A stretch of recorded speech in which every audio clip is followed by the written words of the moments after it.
the forgiveness of sin and the gift of Holy Spirit within the gospel is very before and today until the second coming of Jesus, especially for all the people around the world.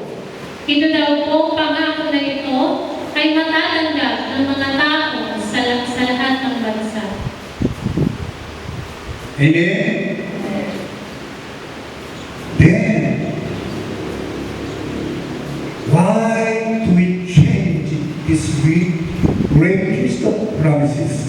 Why do we change? Pero bakit nababago ang ganitong promise? And nullify means weaken, weak, to make weak.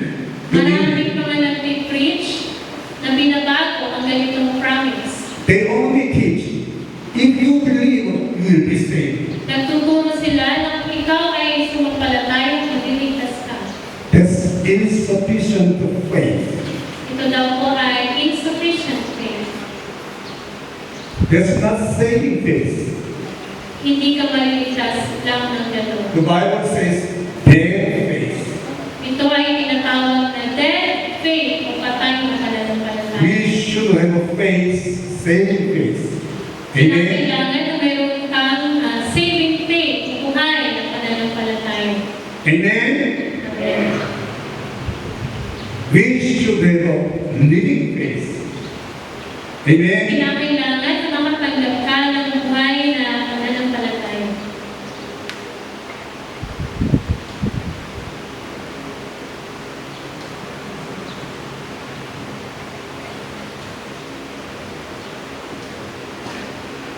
Acts 2, chapter 2, verse 40 and 41. So let's read together Acts chapter 2, verse 40 to 41. Let's read together. If any other words are there, and keep led to them, save yourself from this corrupt generation. Those who accepted his message were baptized, and about 3,000 were added to their number that day. In that day, 3,000 people were born again.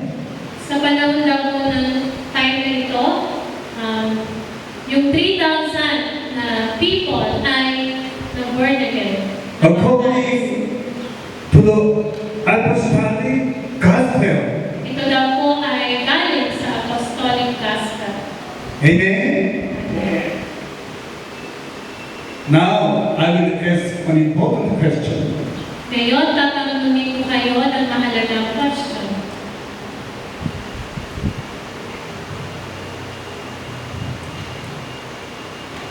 Do these 3,000 people believe in Jesus as Lord and Christ?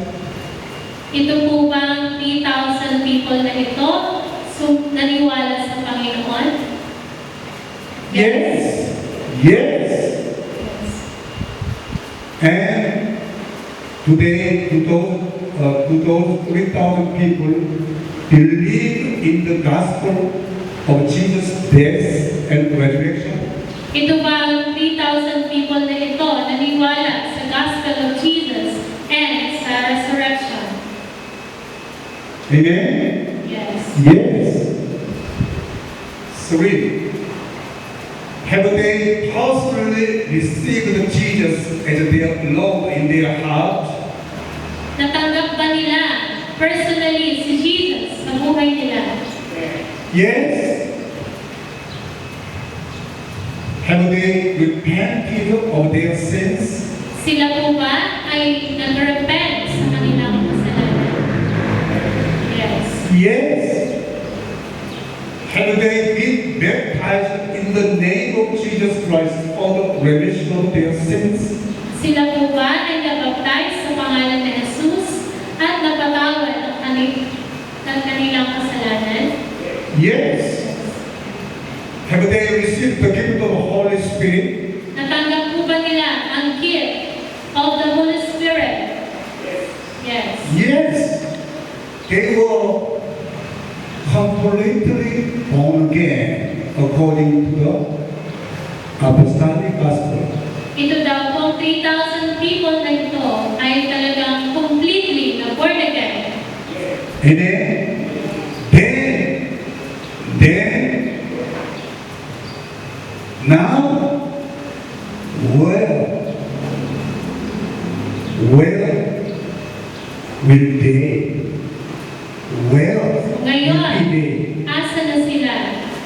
Well, they are not even in this world. They died 2,000 years ago. Sila po ay namatay. Now, where will be they? Asa na sila ngayon? Here or here? Nasa heaven or nasa hell? Here. Yes. Here. Amen. Amen. And then, if we are born again according to the same process, then where will we be called? So kung tayo daw po ay mag-born again katulad ng ganitong pattern, saan din daw tayo pupunta? We will go to heaven surely. Tayo daw po ay makakapunta sa langit. Amen. Is it possible for those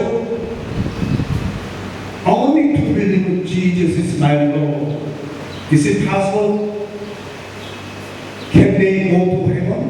No. Hindi po possible na maniwala ka lang at makakapunta ka sa langit. Let's follow. Let's obey the apostolic gospel. Kinakailangan na sundin natin ang apostolic gospel. You understand? You understand? If you obey apostolic gospel, because will change greatly. Kapag daw po tayo ay sumunod sa apostolic gospel, ang Bicol ay mababago.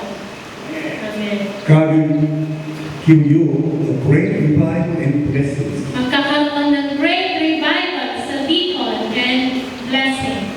I believe it's true. Naniniwala po si Pastor. Amen. Amen. Now let's go to Samaria. We saw how the Jerusalem was born again. We saw clearly. Now let's go to Samaria. Kanina po, nalaman mo na kung paano na-born again ang mga taga-Jerusalem. So ngayon, ang pag-aaralan naman po natin ay Samaria. The place of Samaria, the race was mixed, and the religions was mixed with the Jews and Gentiles together.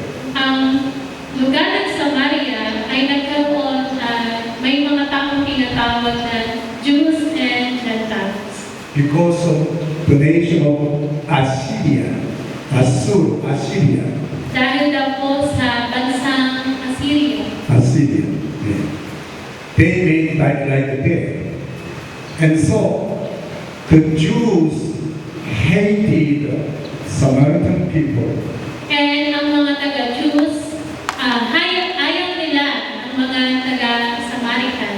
They did not go through to Samaria, the place of Samaria, because they hate. Ayaw nila na makapunta ang mga Jews sa Samaria. If Jesus did not command from Jerusalem, all Judea and Samaria, if Jesus did not say, maybe I think the Jews would not preach the gospel in Samaria.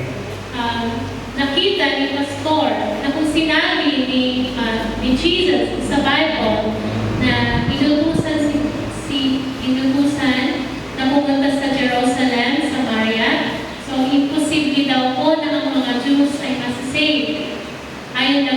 But Jesus had great compassion for Samaritan. Pero nagkaroon si Jesus ng great compassion sa mga taga-Samaritan. He said clearly, you should preach Samaria. Sinabi niya na kinakailangan mag-preach sa Samaritan people. Amen. Let's read. Let's read Acts chapter 8, verse 4 through 8. Acts chapter 8, verse 4 to 8. Those who have been scattered preach the word wherever they go.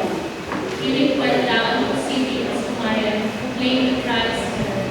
When the crowd heard Philip and saw the miraculous signs he did, they all paid close attention to what he said.